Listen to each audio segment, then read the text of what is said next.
Welcome to today's video. Today I'm going to be diving into how to make sure that you do not die with regret. Let's dive in. Today I'm going to be talking about things that you need to do in order to not die with regret. I don't know about you, but one of my, actually probably my biggest fear is getting to the end of my life and having regret. You know, like I've been there. And the first person that I ever knew that passed away was my father when I was 15. And I remember seeing him when he was in his casket and thinking, man, he had so much he always said there's so many things he wanted to do. And he was such a dreamer, but he never did anything. I was also in the room when my grandfather died. And I've been at those moments where somebody's at the end of their life. And it is very humbling. And at the same time, it really makes you start to think about your own life. And when you have someone that's close to you die, you really do start to think about your own life and what it is that you're doing. But then it kind of fades away. And so today we're going to be talking about how how other people die with regret so that you don't have to. And in the past, I've talked about the book, The 5 Regrets of the Dying. And I'm not going to dive into all of them today, but I'm going to talk about the number one regret. And we're going to really take it and break it down so that you can make sure that you are not the same as other people who die with regret.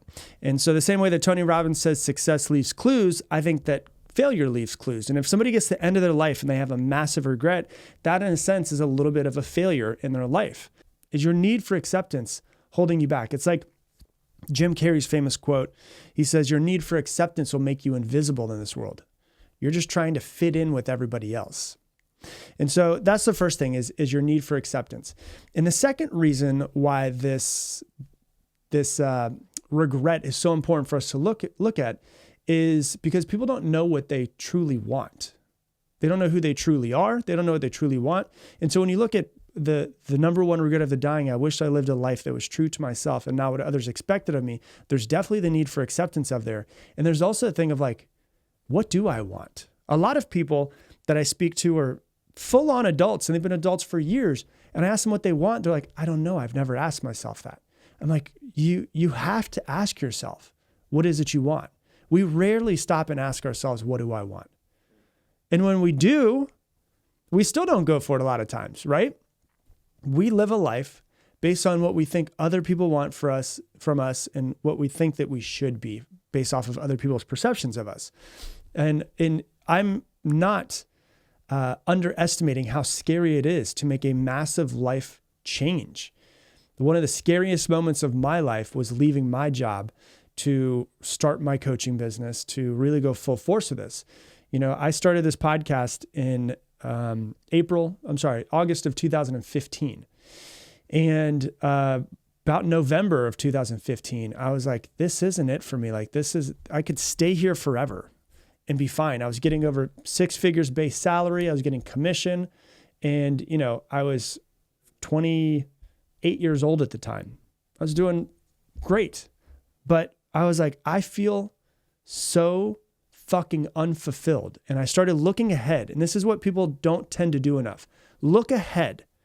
Don't look at your past. Don't look at right now. Look ahead 5 more years, 10 more years, and ask yourself, do I want to still be doing this? What would I feel about myself if I was still on this path that I'm on right now? Would I be happy with where my life is at, or would I be even less fulfilled and more depressed and more anxious if I was still doing the same thing? And so at 28-ish years old, I looked at my manager and I said, I don't want her job. Like if I get promoted, I would get her job next. She would get promoted to something else. Do I want her job? And I was like, no, I don't want that job. I just don't want that. And so I remember how scary it was for me to the point where literally I quit my job.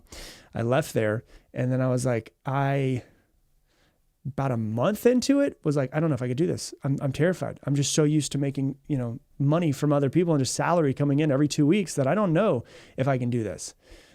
But I just kept forcing myself, just keep showing up. And so I had to leave because I could feel my soul slowly dying. And when I fast forwarded 5 more years, I was like, my soul will be more dead at that time. I could feel myself starting to slip into like a depression, starting to slip into bad habits that I didn't want. I was going out on the weekends because I was trying to numb myself with alcohol, with how much I didn't want to feel, how unhappy I was with my life. And luckily, I saw how painful the future was going to be, that change was not as painful as what the future will be. But what do you want is the question. If money were no object, what would you be doing? What would the thing that would make you feel the most alive be? Like, what makes you smile to think about? Do you know? If you do know, then make a transition plan. Figure out how you can stop doing what you are doing now and start doing the thing that you truly love and want to do. It doesn't have to happen like overnight. Some people are like, I have a mortgage, I have children, I have that. And I'm like, I completely understand. But if you gave yourself a 2-year runway, if you started saving up money, if you started building that business now on the weekends, could you be able to transition in 2 years?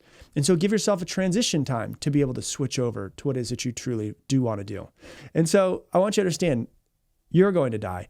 I'm going to die. I don't want to be morbid about it. But if it's going to happen, you might as well live a life that you love and not a life that is restricted because you wanted to do stuff that was expected of you from other people and not a life that was true to yourself. And so you need to get past your need for acceptance from other people. And number 2, you need to find out what it is that you truly want and who you truly want to be in this world. And if you do that, you're probably going to live a life that you love, which ultimately is all I really want for you. So if you love this podcast, I am excited to announce, if you haven't heard the previous episodes, I'm about to launch something that's called Mindset Mentor Plus. And it's going to be coming out very soon in the next couple of weeks. And it's really going to be, I've been just thinking about in my head for years, how do I help every single person who listens to this podcast become better in their own lives, and to take each episode and go deeper in their own lives. And so each and every single episode of this podcast in Mindset Mentor Plus will come with detailed worksheets. And it's going to be coming with journal prompts. It's going to be coming with targeted assignments. It's going to help you dive deeper into every single episode so that therefore you're not just passively listening, but instead of being a listener, you're actually a participant in this podcast so that you can integrate every single thing that we talk about. So you not only hear it, but you actually implement it into your life. There's also going to be exclusive Q&A sessions with me. There's going to be a ton of other bonuses that come with it. There's a huge community of people that are Mindset Mentor listeners that you can actually connect with. You can find them, talk to them online through our platform that we have, or you could go meet up with them if they're local to you. And all of this is going to be less than you spend on coffee every single month, most likely. It's going to be way less than some of you guys who are addicted to coffee. People who are founding members get a 25% discount. And so if you want to actually sign up to learn about it so you can get a discount and be one of the first to join, go to mindsetwaitlist.com and we will email you before it's announced in the podcast so that you could join in and be a founding member. So once again, it is mindsetwaitlist.com. And I'm excited about it when I get to announce it to you guys. And with that, I'm going to leave you the same way I leave you every single episode. Make it your mission to make somebody else's day better. I appreciate you. And I hope that you have an amazing day.